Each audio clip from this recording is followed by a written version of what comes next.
जमराज दौड़े दौड़े आते हैं। जमराज देखते हैं दोनों लोगों को। जमराज असमंजस में पड़ जाते हैं और फिर जमराज जो है पहचान लेते हैं कि यह तो हमारे स्वामी भगवान स्वयं नारायण श्री कृष्णचंद्र हैं।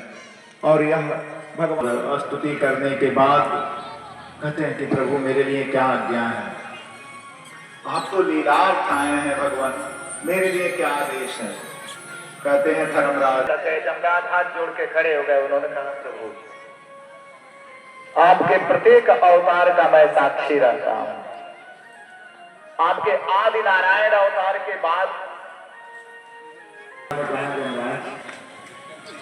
सारी विद्या मेरे द्वारा ही समय समय पर मार्जित और परिमार्जित होती रहती है।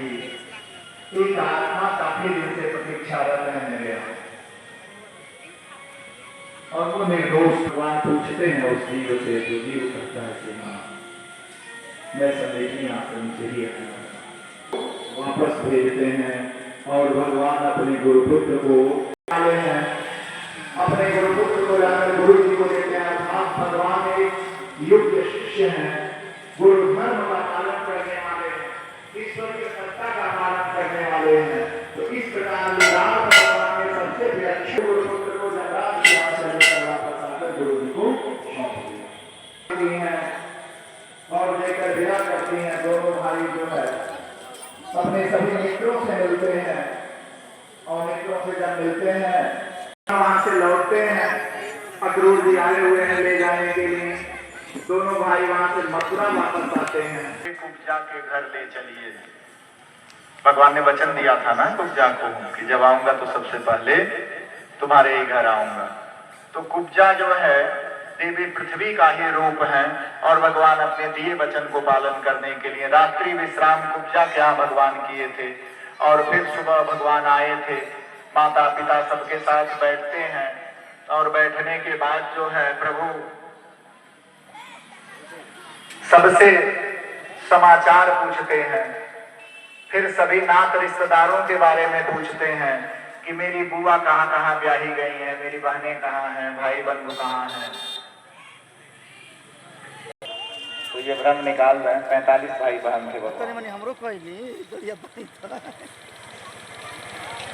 तो सबके साथ बैठते हैं और पता लगता है कि एक बुआ उनकी जो है कुरुवंश में ब्याही गई हैं और उनके पति जो है यहाँ बेईमानी हो रही है। उसके बच्चों का जो है राज्य छीना जा रहा है और उनके साथ दुर्व्यवहार हो रहा है राजकीय स्तर पर।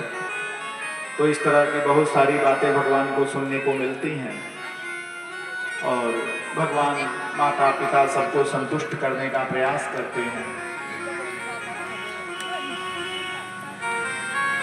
इधर कंस की जो 2 पत्नियां हैं उन दोनों को बड़ा शोक है, दुख है और दोनों अपने पिता के घर जाते हैं।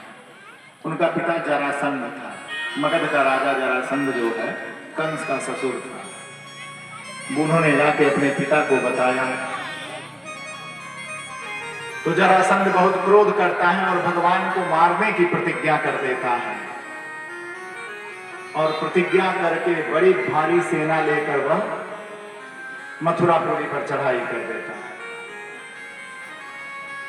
तो इस तरह जो है वह बार बार युद्ध करता है, बार बार पराजित